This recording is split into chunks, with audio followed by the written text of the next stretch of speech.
For over 200 years, one family of bakers and confectioners hijacked the stomachs and pockets of London's wealthy and aristocracy.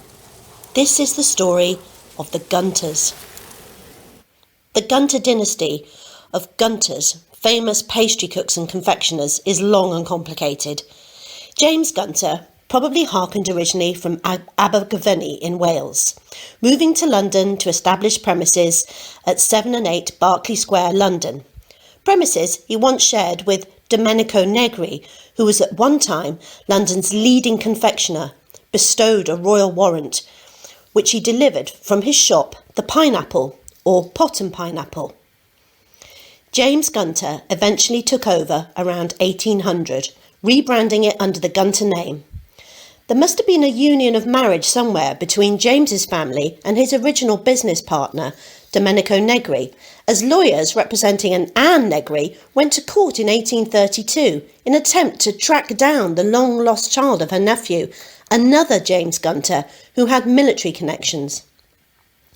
The Gunters bought a huge amount of land up and around London, including fields and market gardens in Earl's Court, West Brompton and South Kensington, which remained in the family and became lucrative investments in their own right.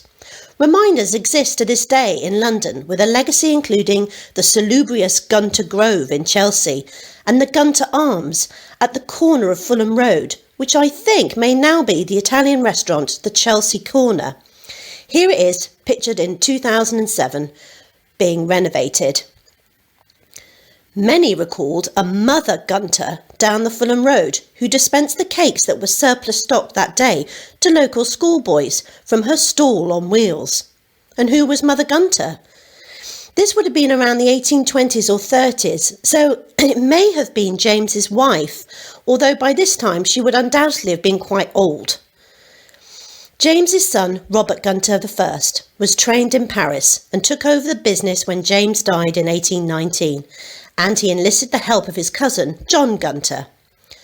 We know that by 1838, Gunters had moved to 23 Motcombe Street, Belgravia, where a Richard Gunter was selling all manner of cakes and dainties, as well as catering for large-scale society balls and parties in the city and the country for both gentry and royalty.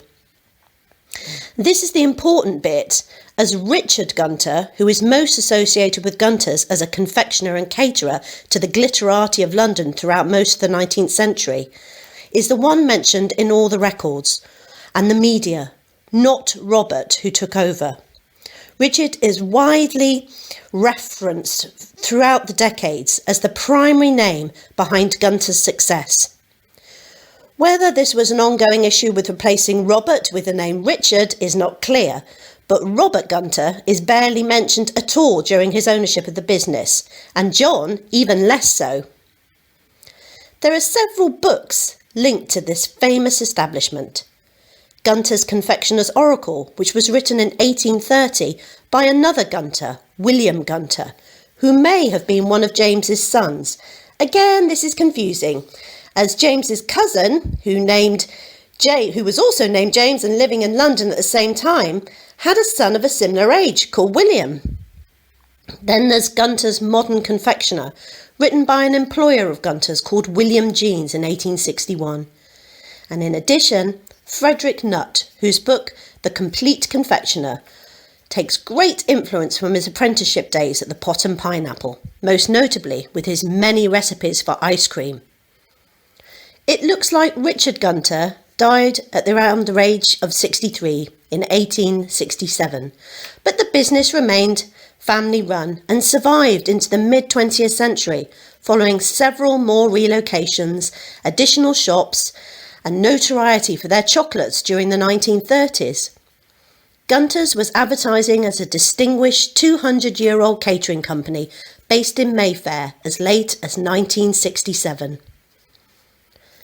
As confectioners with royal patronage, Gunters provided all manner of specialist cakes and sweetmeats to George III and the Queen Charlotte. They also made the wedding banquet cakes for Queen Victoria's marriage to Albert, as well as the wedding favour cakes for important guests. By this time, Gunters had been the bakers, confectioners and caterers to London's aristocracy and royalty for half a century, specialising in bride cakes, 12 cakes and bonbons. Richard Gunter was advertising Florence rusks in 1840, and rusks have certainly been around since the Roman period. And there are numerous rusk recipes that appear across recipe books throughout the 1800s. They were basically a type of twice-baked biscuit, baked in the oven to crisp out and often split down the middle and baked again, which often gained them the name of tops and bottoms. So twice baking gave them lots of longevity and it made them really firm. But some also had a sort of spongy consistency, like these ones that I made earlier. Some contained spices and even mashed potato, and there were a whole variety of different types of rusk, including French rusk, Italian rusks, Indian rusk, but most commonly they were often made with large quantities of beaten egg. So let's go and make some of these now. William Jarrin was a famous confectioner and author of the Italian Confectioner. He worked for Gunters for at least 6 years when it was based at 7 Berkeley Square in the early 1800s. In 1822, it was noted that Jarrin solicits the patronage of the nobility and gentry. He would have worked at Gunters in Regency, London, where Series 1 of the hugely popular Netflix series Bridgerton is set. You can spot Gunters' tea rooms in 2 episodes of the series, of Series 1 of Bridgerton. Blink and you might miss it though. There's an exterior and interior shot of this most famed establishment, where the very best of London society would go to take tea, cakes and gossip. More importantly, it was one of the few places that ladies could visit unchaperoned, sitting in their carriages while waiters dashed to and fro to serve them. In his book, The Italian Confectioner, Jarrin suggests making Florence biscuits, which may have had a similar content to Gunter's Florence rusks, by incorporating chopped nuts and candied fruits, like the contents of a sweet Florentine. Incidentally, you can read all about things Florentine and the evolution of the modern chocolate-covered one in my book, A History of British Baking. But it's the plain rusk recipe that was included in the 1870 version of Gunter's Modern Confectioner that I am going to recreate right now. So here is all the ingredients we need to make our wonderful Gunter rusks. So I've cut the quantities by a third just to avoid ending up with huge amounts of biscuits at the end. And therefore we've got 3 eggs which have been separated, 14 grams of caraway seeds. Now I have actually replaced the caraway with fennel seeds, as I'm all out of caraway seeds at the moment, and fennel is very similar.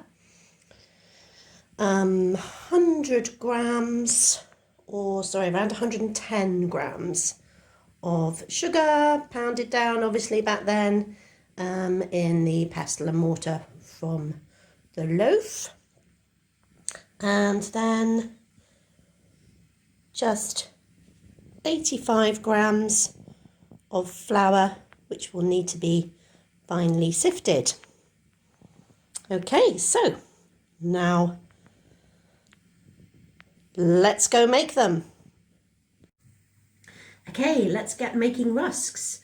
Right, so first of all, we need to really froth up these egg whites, and this is important because the recipe said it totally depends on how light and fluffy you can make the whites for the success of the rusks.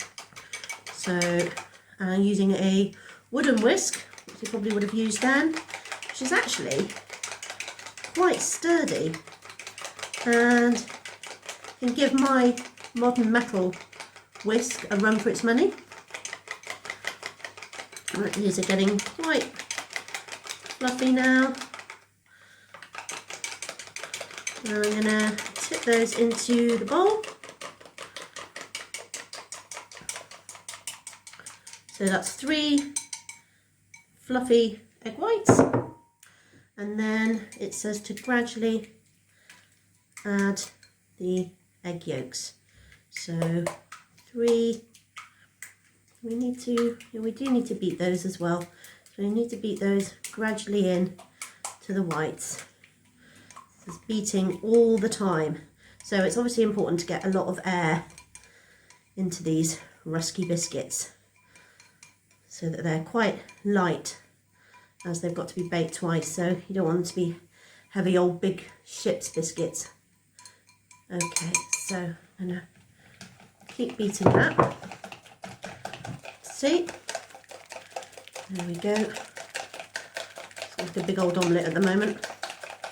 And then next we need to add the 110 grams of powdered sugar, which we have beaten down obviously in our pestle and mortar beforehand.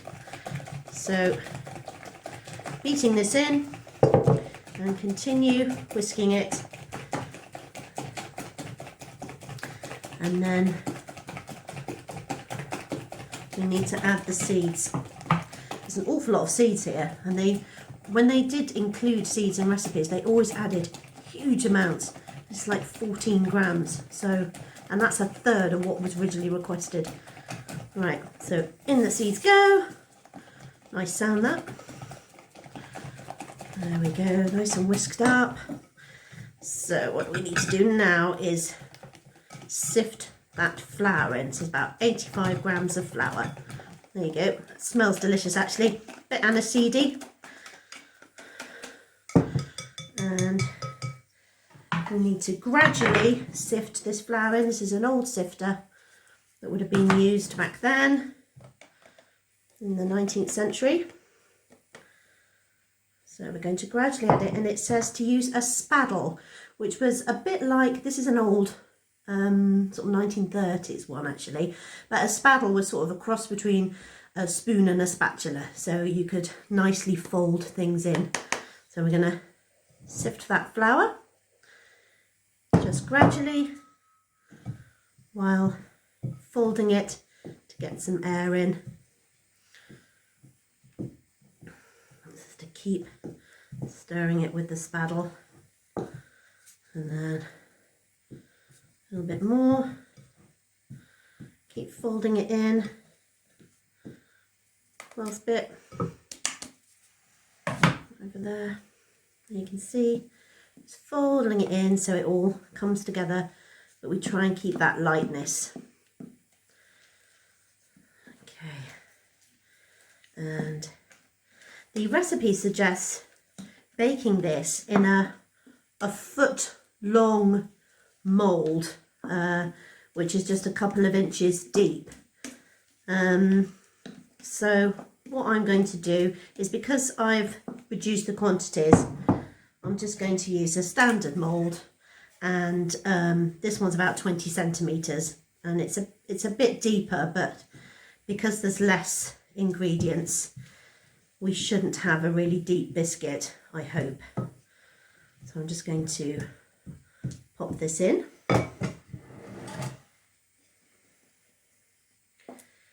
And get it all in. And we're going to cook these in an oven for about 20 minutes at 180. See how they look. Take them out, let them cool on a baking tray, and then we're going to cut them into slices, and then we're going to return them to the oven again, because obviously rusks, that is the whole point of a rusk, it is twice baked, for another 15-20 minutes. See how it goes at a lower temperature of about 140, and then maybe raise it to 150 for another 5 minutes after that, but we'll have to see how they fare. So they're going to be twice baked, once around 180, then at around 140, 150 for around 20 minutes either side. We'll see how it goes. And then we will slice them. Sometimes these were known as tops and bottoms, as I mentioned earlier. And we will slice them, and before they go in the second time, and then we'll let them cool and let them brown. Make sure we brown them twice. We have to turn them a lot in the oven, and then we'll see what we get. But it is a bit hit and miss with the timings, because obviously they really didn't focus on timings back then. So I'll give it a go, see what happens. Twice baked rusks. Here we go.